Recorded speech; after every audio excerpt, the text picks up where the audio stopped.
Okay, so when I was learning English, nobody told me these phrases. I learned, "How are you?" "I am fine, thank you." And then I walked into a real conversation and understood absolutely nothing. So today, 10 phrases. Let's go. First one, I'm all set. This means I'm ready, I'm done, I don't need anything. A waiter comes to your table.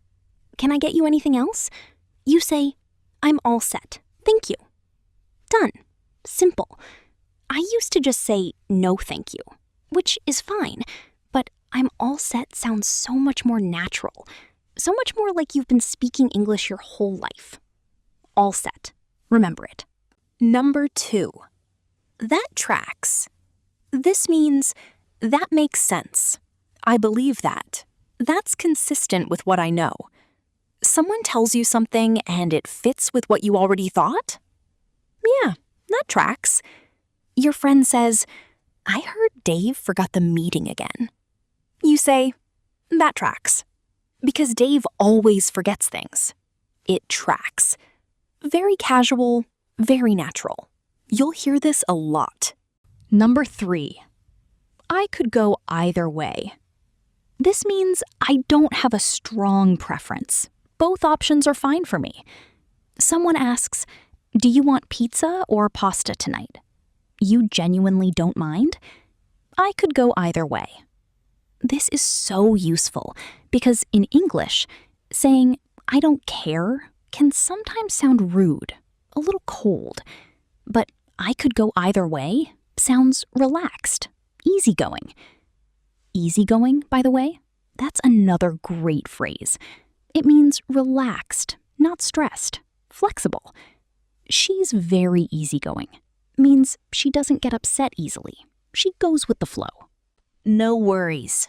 You probably know this one, but I want to talk about how to use it. Because it's not just "you're welcome." It's bigger than that. Someone apologizes. "Sorry I'm late." You say, "No worries." Someone thanks you. "Thanks for helping." You say, "No worries."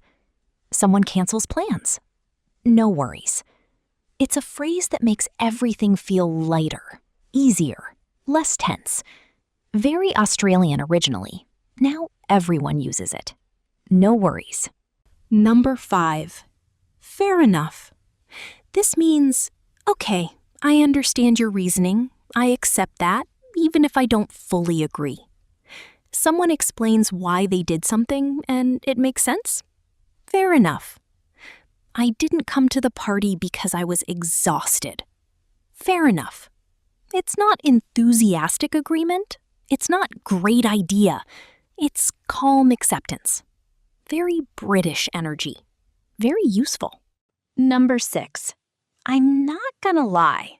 This is how native speakers introduce an honest opinion, especially one that might be slightly embarrassing or unexpected. I'm not gonna lie, that movie was terrible. I'm not gonna lie, I actually enjoyed that meeting. Gonna, by the way, that's going to in spoken English. I'm not gonna lie. This is one of my favorite phrases on this list. Number 7. It's not my thing. This is a polite, soft way to say I don't like something or I'm not interested. Do you want to go hiking? Hiking's not really my thing. Much softer than I hate hiking. Much more natural than I don't like hiking. It's not my thing just means it doesn't suit me. It's not for me. No hard feelings. You can also say it's not really my scene. Same meaning, slightly more social context. Big parties aren't really my scene. Perfect. Number 8. Catch up, or let's catch up. This means to talk with someone after time apart, to share news, update each other on your lives. We haven't spoken in ages. We should catch up. It was so good to catch up with her. Also, to be caught up means to be busy, stuck in something. Sorry I'm late, I got caught up at work, meaning something kept me busy. I couldn't leave. Same words, slightly different meaning depending on context. English loves doing this. Very annoying, very important. Number 9. That's on me. This means that's my fault. I take responsibility for that.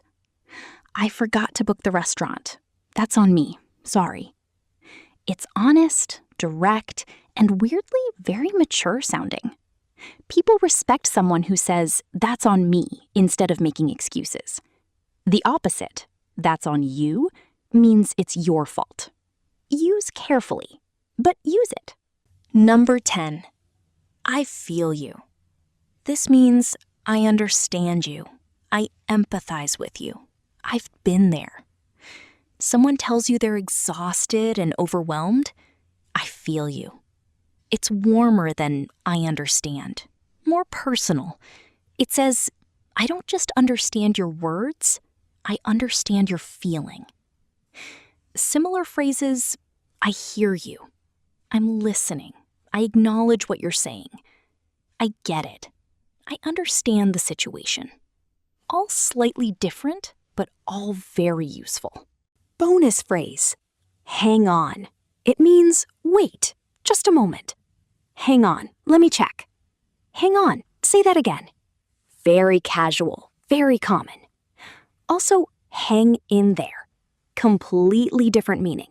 It means keep going. Don't give up. You're doing okay. Someone's going through a hard time? Hang in there. Very encouraging. Hang on and hang in there. Two very different situations. Don't mix them up. Okay, 10 phrases. 11, actually. I can't count. That's fine. Here's the thing. These phrases aren't difficult. They're not complicated grammar. They're just real. The kind of English that real people use every day.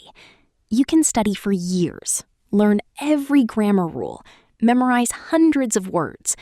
But if nobody teaches you no worries or that tracks, something always feels a little off, like you're reading from a textbook while everyone else is just talking. That's what these phrases do. They close that gap. So pick one, just one from today, and try to use it this week. That's it. No pressure. You don't need to sound perfect. You just need to keep practicing a little every day. Even native speakers repeat the same phrases all the time without noticing. The more you hear and use them, the more natural your English will start to feel. Little by little, speaking English will become easier and more automatic. One question before I go. Is there a phrase in your language that's really hard to translate into English? Something that makes perfect sense to you but sounds weird in English? Tell me in the comments. I'm curious. See you next time. And hey, hang in there.